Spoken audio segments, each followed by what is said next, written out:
다음은요. 어제 국회에서 인사청문회가 있었습니다. 한국은행 총재, 하는 총재 후보자, 이창용 후보자 관련된 건데요. 뭐 청문 보고서, 청문회는 뭐 순탄하게 끝났어요. 그리고 뭐 다 채택이 됐고요. 문제 없이 갔습니다. 그런데 어제 있었던 내용 뭐 소개해 드릴 텐데 그에 앞서서 지금 경제 상황을 다룬 기사가 있거든요. 먼저 보겠습니다. 다음 기사 보겠습니다. 예.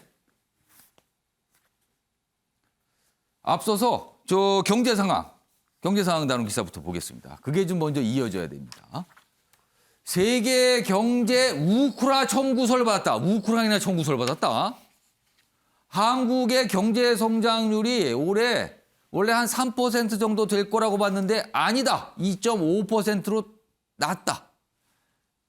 IMF입니다. IMF. 국제통화기금에서 전 세계 각국에 대해서 뭔가 전망을 내놓거든요. 주기적으로. 근데 우리나라 경제 성장률 좀 낮춘 거예요. 당초보다. 그리고요. 물가 상승률은 오히려 높였어요. 한 3% 초반이었는데 4%대로 높인 겁니다. 그러면은 경제는 성장이 별로 좀 낮아지고 물가는 오히려 올라가고 좀 안 좋은 상황이 돼버린 거잖아요. 그 세계 경제 성장 전망치도 낮췄습니다. 아무튼 일단 경제가 심상치 않은데 특히 물가가 굉장히 분위기가 심상치 않다는 거예요. 이게 우크라 청구서 아니냐는 거죠, 지금. 요겁니다. 일단 이런 배경이 깔려 있습니다. 다음 보겠습니다. 그런데 어제 이창용 한국은행 총재 후보자가 어제 국회 청문회에서 인사청문회에서 이렇게 얘기합니다. 자, 인기가 없더라도 지금 물가 생각하면 금리 올려서 잡아야 됩니다. 이거 인기를 따질 때가 아닙니다. 굉장한 소신 발언일 수도 있어요, 지금요. 이런 말 하기 어렵거든요, 지금요. 국회 청문회 일단 통과됐습니다. 그대로. 여야 뭐 문제 없이요. 그래서 뭔가 시그널 안 주면 이거 더 큰 문제 발생합니다. 지금 강력한 신호 물론 그 사이에서 고통받을 수 있습니다만 어쩔 수가 없고요. 이거 자꾸 피하시면 안 됩니다. 이런 얘기를 꺼낸 겁니다, 지금요. 최근에 정치권에서는 듣기 어려운 얘기를 꺼냈어요. 자, 그럼요. 어제 어떤 발언이었는지 확인해 보겠습니다. 물가 상승의 심리가 지금 올라가고 있는 상황이기 때문에 좀 인기는 없더라도 시그널을 줘서 물가가 더 크게 올라가지 않는데 전념을 하도록 하겠습니다. 영끌족이라든지 또 돈을 많이 빌려 써서 갭 투자를 하는 이런 분들이 당장은 어렵더라도 지금부터 조정해 나가야 되는 시그널을 주는 것은 중요하다고 생각합니다. 시그널을 미리 주지 않으면 기대 인플레이션이 올라가서 더 문제가 될 수 있습니다. 김종욱 교수님. 네. 정치인들은 절대 못하는 발언 아닙니까, 이거?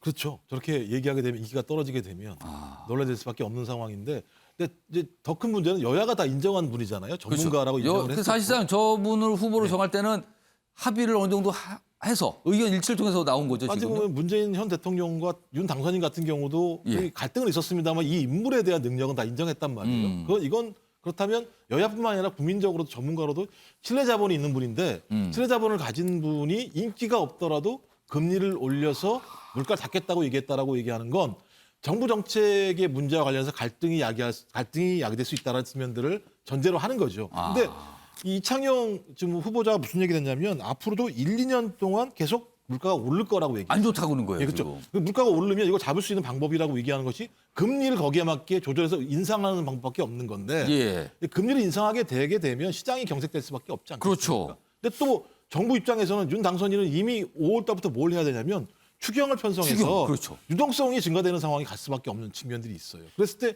금리 인상과 소위 추경을 통한 유동성의 확대라고 얘기하는 건 두 가지가 상쇄 효과를 낼 수 있는 측면들이 분명히 있거든요. 그랬을 때 소위 경제 상황은 전혀 좋아지지 않는 상황인 거고 거기에 하는 총재 같은 경우는 정부 정책과 조금 다른 방식의 경제 정책을 시행했을 때 예. 상당히 이 부분들이 갈등으로 비칠 수 있다는 생각이 분명히 들어요. 정부와 한국은행, 그러니까 금리를 담당한 당국이 뭔가 네. 대립, 갈등 이게 있을 수 있다는 거죠, 지금. 예, 그러면. 근데 이제 수단이 없다는 거죠. 왜냐하면 얘기했던 것처럼 이렇게 올라가는 인플레이션이 올라가는 이유가 우크라이나 문제, 미국 금리 인상 문제, 중국의 오미크론 변이로 문제, 이게 그러니까 세계 공급망의 문제에 따르고 인플레이션에 따른 금리 인상이라고 하는 외부적인 요인에 대응하는 부분이 있기 때문에 예. 제가 볼 때 이분의 정책에 대해서 정부가 문제제기하고 싶더라도 이분이 정책을 실패한 게 아니라 외부적인 요인이 발생한 측면이 분명히 있기 때문에 예. 그래서 이 상황에서는 저는 차기 정부가 하는 총재와 충분한 협의를 통해서 경제적인 관점에서 이 문제를 풀어나가지 않게 되면 제가 볼 때는 뭐 다 아시겠습니다. 문재인 정부 때 소위 민주당과 홍남기 부총리 간에 엄청난 예를 들면 갈등이 있었던 측면들이 꽤 있지 않습니까? 여당이 아니라 야당하고 싸우는 것 같았죠? 예, 예. 그래서 그런 갈등이 있을 수 있는 상황이 있기 때문에 저는 지금부터라도 또 이창용 후보자가 얘기하고 있는 전문적인 식견들을 어떻게 조화롭게 경제 상황과 결합시킬 수 있을 것인가에 대해서 저희 인수위 차원에서도 많은 검토가 필요할 거라고 봐요. 그러니까 지금 이 상황이면은 만약에 향후 시간이 흘러서 이런 내용의 기사가 나올 수 있는 거예요. 대통령실 하는 총대 정면 충돌 뭐 이런 게 나올 수 있다는 거죠. 지금 분위기가 이렇다면은 지금 관련 기사 더 있습니다. 보시죠. 자, 이런 얘기도 했습니다. 새 정부 추경 이거 원하는 거 이해는 하지만 물가를 만약에 자극한다면 관여할 겁니다. 그럼 이거 뭡니까 이게? 협조 안 한다는 거잖아요. 이거에 대해서. 반대한다는 겁니다. 그러면은. 이런 얘기까지 나왔습니다. 그리고요.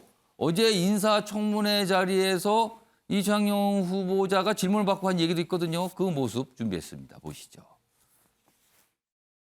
이 자리를 빌어 새 정부의 비전을 공유하겠다는 다짐 같은 게 필요하다라고 보는데 어떻게 생각하십니까? 객관적인 자료에 의해서 가장 좋은 정책을 제안하는 것이 어느 정부에 관계없이 그 정부에 많은 도움을 주고 국가에 도움을 준다고 생각합니다. 그러니까 새 정부 곧 출범하는데 뭐 협조하겠다는 다짐 좀 해보시죠 같아요. 취지는. 근데 아니라고 대답을 한 것 같아요. 정부와 상관없이 옳은 길을 선택해서 갈 건 가야 됩니다. 이렇게 얘기를 해버렸잖아요. 지금. 이상일 전 의원님. 이게 어떻게 되는 겁니까? 그럼 추경도 지금 일단 이 정도면 이게 부정적이잖아요. 굉장히. 그리고 물가 이거 자꾸 금리 올 수밖에 없다. 그러나 새 정부가 금리를 올린다는 거면 이게 경제가 쉽지 않은 건데 굉장히 부담도 느꼈거든요. 아까 영끌적 얘기까지 했는데 이거 어떻게 되는 겁니까? 그럼. 한은 총재 후보자가 예. 저렇게 말하는 거 저는 예. 바람직하다고 생각해요. 어. 한은은 이 독립적인 기구입니다. 그래서 예. 한은 총재가 이 독립성을 가지고 예. 소위 거시 정책을 그렇죠. 예, 금리 하는 통화 이런 거에서 독립적인 그렇습니다. 결정을 그런데 하는 곳이죠. 정부와 충돌할 거라고 미리 예단할 이유가 없어요. 아. 정부와 협력을 하고 예. 논의를 해가면서 그리고 한은의 독립성을 유지해 가면서 일을 하겠다. 저 입장은 사실은 한은의 독립성을 철저히 인식하고 있기 때문에 나무랄 이유가 없다. 아. 그리고 이 추경과 관련해서도 지금 이창용 후보자의 이야기는 예. 새 정부가 추경을 편성을 해서 굉장히 코로나 상황으로 어려움을 겪고 있는 소상공인 자영업자들에 대해서 예. 맞춤형으로 지원하겠다는 그거를 이해한다. 그거에 대해서 반대하겠다는 게 아니에요. 예. 다만 추경 편성이 뭐 잇따르고 또 추경의 규모가 지나치게 커가지고 소위 유동성이 너무 많이 풀렸을 때 예. 물가 관리에 어려움이 생길 때 한은은 관여할 수 있다라는 이런 입장이기 때문에 금리 결정에 반영할 수 있다는 뜻으로 보이네요. 그런 거죠. 그러면은? 그렇기 때문에 아마 그 과정에서 예. 기재부하고 충분히 협의를 해 나갈 거라고 저는 보고 있고요. 예. 그다음에 저는 저 말씀도 일리가 있다고 생각한 게 어제 이창용 후보자 이야기 중에 예. 이 소위 대출 규제를 많이 완화를 할 경우에 또 사실은 물가 자극할 이유가 그렇죠. 있단 말이죠. 그래서 이 주택담보대출 비율과 관련해서 그걸 대출 규제 완화할 때 예. 생애 첫 주택 구입자에 좀 국한하면 좋지 않겠느냐 이런 입장도 새 정부가 충분히 이 생각을 해가지고 예. 한은과 논의를 해간다면 물가 관리는 뭐 어느 정도 가능하지 않을까 이런 생각이 들고 예. 새 정부의 정책 목표 중에 중요한 것 중에 하나도 역시 물가 관리입니다. 그래서 한은과 예. 충분히 잘 협의하리라고 생각을 합니다.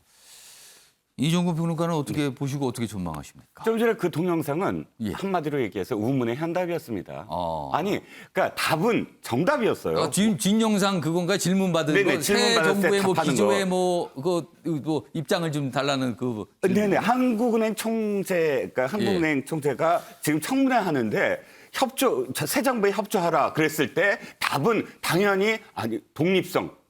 을 이야기해야지만 사실은 청문회에 통과가 되죠. 그러니까 질문 자체가 저는 말이 안 된다. 예. 만약에 새 정부에 협조하는 중앙은행이 어떻게 결과가 나오는지 역사를 제가 한번 말씀을 드리면 예. 나치 정부 하에서 재무부 장관과 중앙은행 총재를 함께 시켰어요. 예. 재무부 장관 겸 중앙은행 총재. 어떻게 됐습니까? 돈을 무제한으로 찍어내갖고 결국 나치가 전쟁에서 패배한 건 인플레도 하나의 한 몫을 하게 되거든요. 경제적 타격이 엄청났다는 거네요. 따로따로 안 하고 함께 하면은 새 정부 협조 무조건 되잖아요. 예. 그러니까 중앙은행 독립성이 중요한 거고 1950년에 우리가 그러니까 한국은행법을 만들어서 독립시켰다가 박정희 정권 때 그것을 법을 개정을 해갖고 굉장히 그 뭐랄까요 독립성을 저해했었어요. 그 결과 어쨌든 상당히 어떤 그 공과가 있지만 예. 1997년에 우리가 다시 개정을 하면서 지금의 독립성이 유지되거든요. 예. 당연히 한국은행은 독립성을 유지를 해야만 하는 것이고